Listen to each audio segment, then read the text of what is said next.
Hi everyone, welcome to this video. So I'm going to briefly be discussing cognitive verbs in this video. So cognitive verbs are very important for you to understand as a teacher and also important for you in this unit and in your assignments. Some of you may have come across this topic of cognitive verbs in other units, which would be fantastic. However, this is not something that I looked at all when I was at Teachers College. And I came out of Teachers College not knowing much about these and the importance of teaching cognitive verbs in the classroom. So the reason why I became aware of it was in my teaching career. I was engaged in professional development. And in that professional development, it was dedicated to just learning about cognitive verbs and why it's important for us as teachers to understand what they are and how our understanding of what they are can help us in our teaching practice. And it is very beneficial for students as well, because as the teacher's knowledge increases, it helps students in the classroom as well. So I was very grateful for that professional development and only wish that I had learned more about it in Teachers College. So that's why I thought this video, I think, is going to be very beneficial for you. So that's why I'm doing it. So as I said, it's also important for your first assignment. So making sure that you go through this video in its entirety to be familiar with how it's applicable to the first assignment. So cognitive verbs are basically representations of mental tasks that we ask our students to engage in, and they are often found in the outcomes and skills in the syllabuses.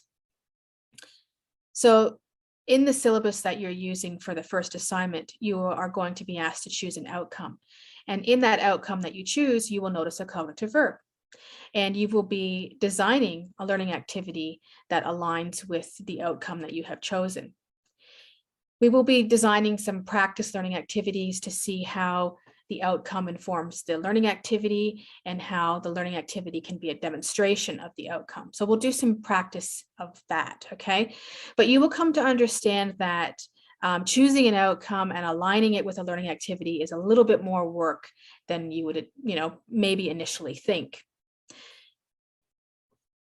So there may be a chance that you actually design a learning activity and need to make adjustments because of the outcome that you have chosen, and that's perfectly fine.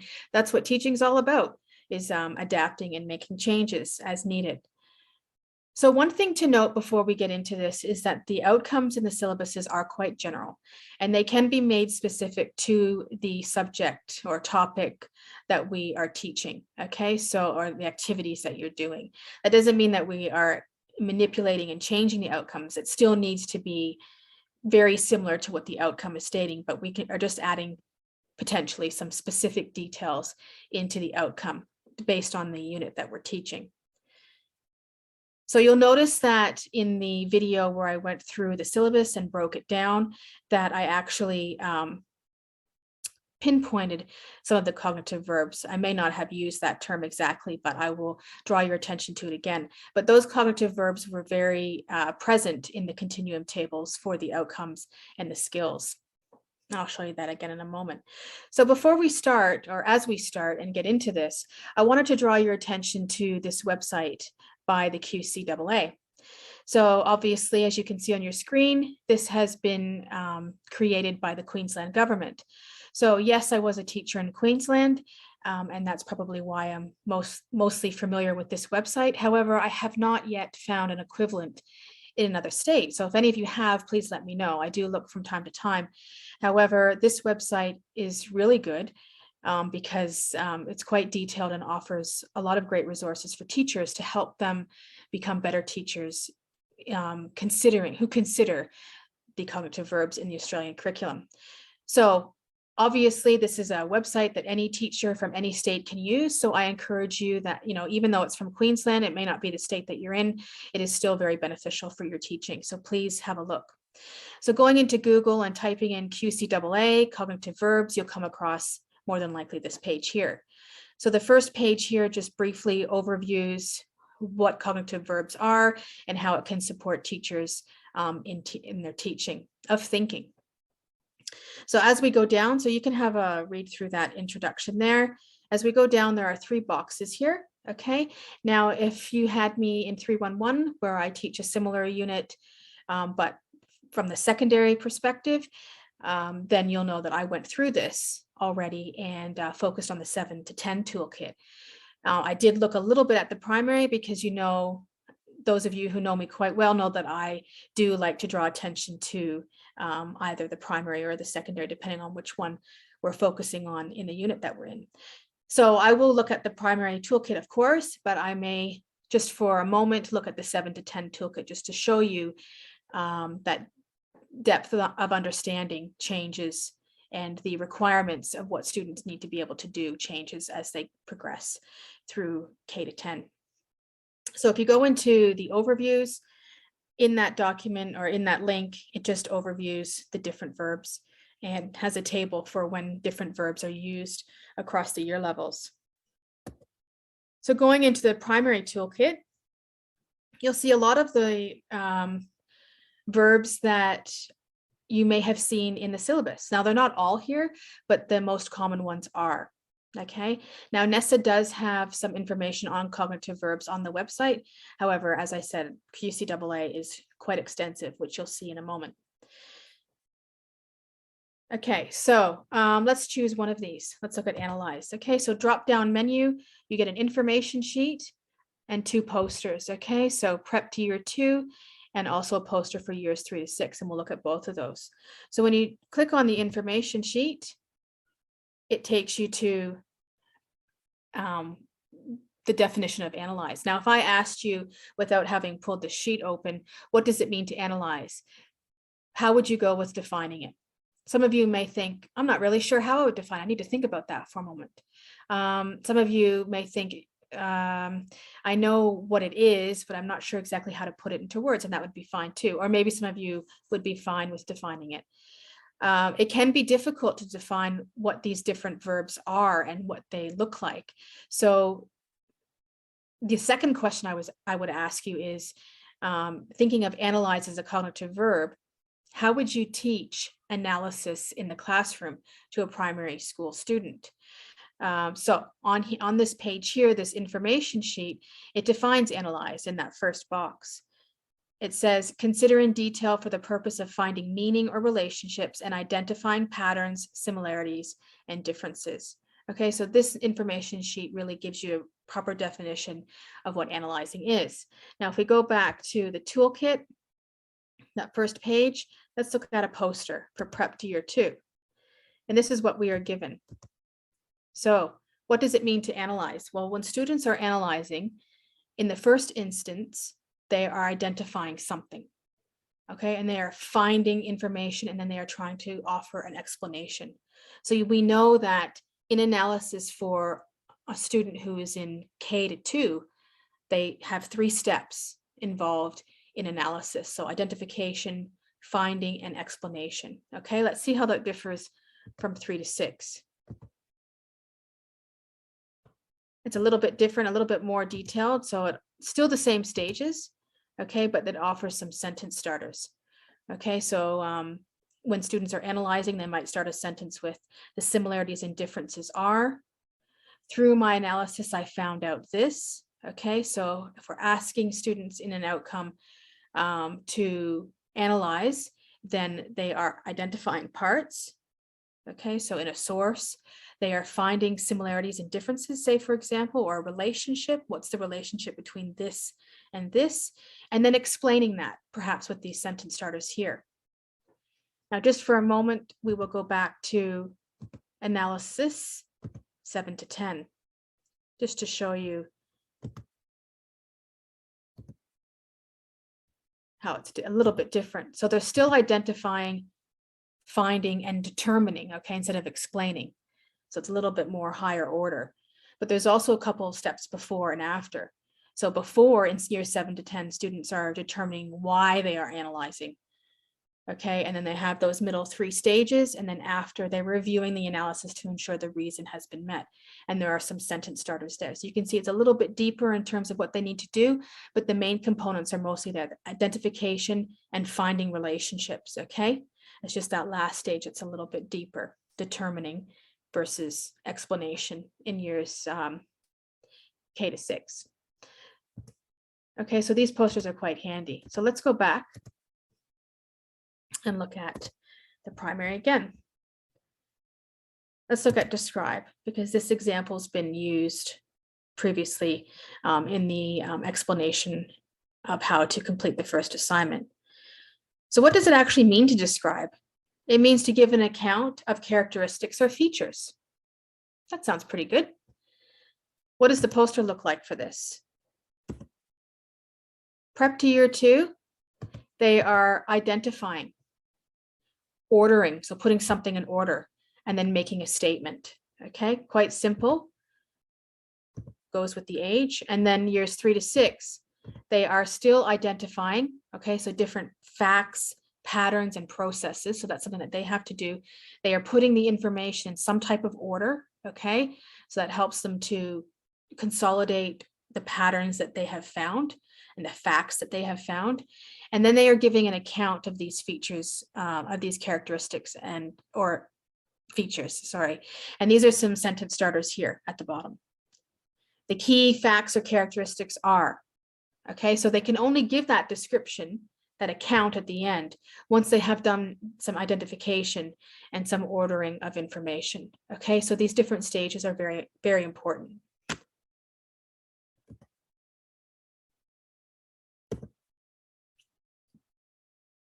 A little bit more detailed, but pretty much the same thing for 3 to 6. And just for fun, one more time, we'll just look at 7 to 10 to see where they are headed with describing. Okay, so a few more details here. So before describing, students now in high school have to gather the evidence in preparation for giving an account.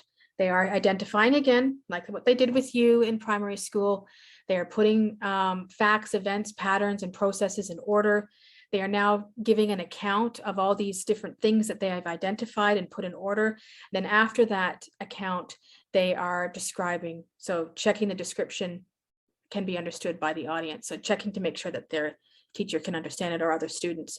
So sentence starters are there on the bottom. So it's still the same definition of what describe is, but students are being asked to do a bit more. So if you can think about the students in prep or K, they are learning the middle sections of these of the stages for describing, and it's the foundation for what they need to do in later years. Now, a new feature that is on the QCAA is this graphic organizer. Unfortunately, they don't have this for K to 6. It's only for high school. But if any of you are in K to 12, you might find this useful as well. This is just a new thing that's come up that probably within the last few weeks. It's kind of like it's a graphic organizer to have students put their ideas on the sheet so that it can help students to understand what is involved with describing. And this is important for students because often, students are given task sheets where they are, told what they need to do, or the teacher might, give them a description of the task that they are about to engage in. And for older students, they might be looking at a task sheet. Some students, I'd say most students, don't really pay attention to how they are marked in terms of the,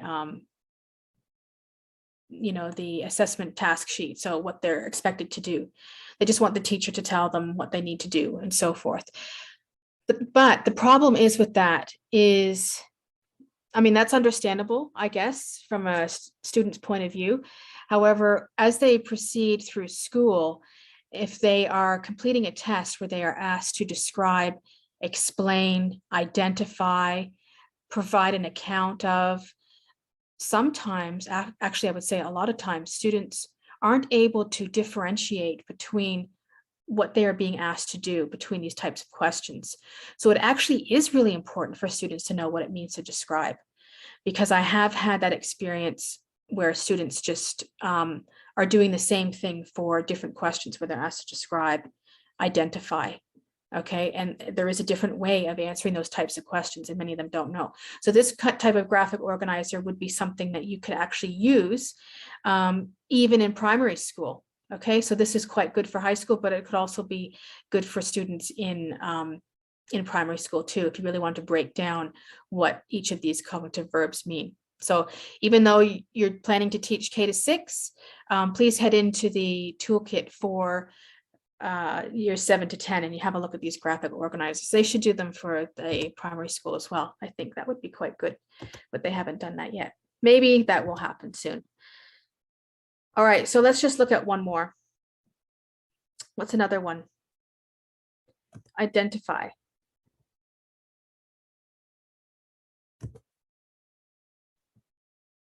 So what does it mean to identify? Determine, recognize, and answer. Okay, so they're determining something, they must recognize something, and then they're providing an answer. So that's quite simple and, expected for that year level. Same sort of situation. So determining what needs to be identified. So what do students need to identify about toys from the past, for an example?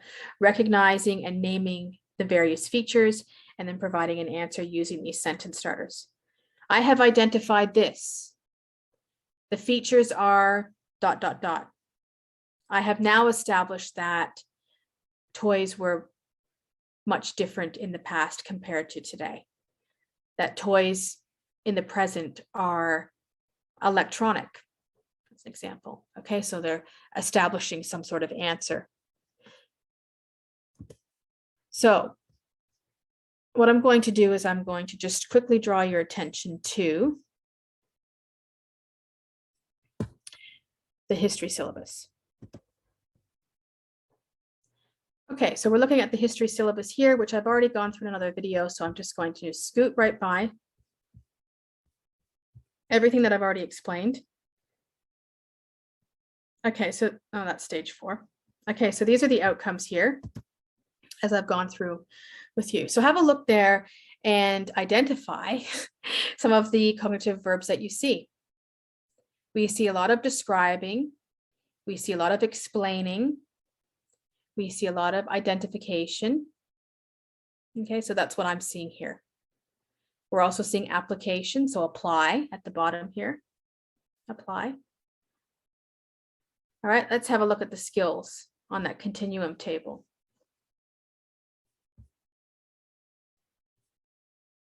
Sorry, just move past it.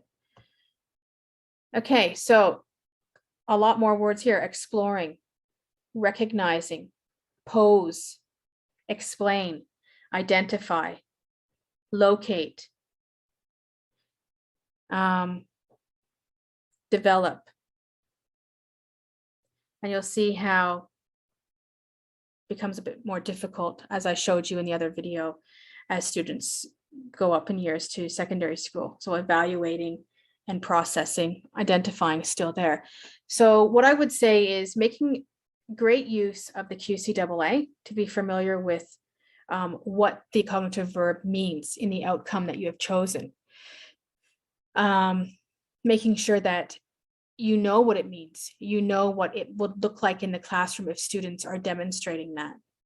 Okay, and if there are some cognitive verbs there that aren't on the QCAA, because that is the case for some of the words, then it may mean that you need to do a little bit more searching in order to make sure that you understand what those verbs mean. Okay, so that's basically what I wanted to show you. I really hope that you have found this brief video useful to you, and I hope that it will be something that you take with you as you go into teaching, because I think that it can be a game changer in the classroom. And I only wish that I had been made aware of it when I was in Teachers College and not a few years into teaching. Okay, it just really would have helped me a lot. So I hope you've enjoyed it, and I wish you all the best, and ask me any questions that you have about this. Thanks.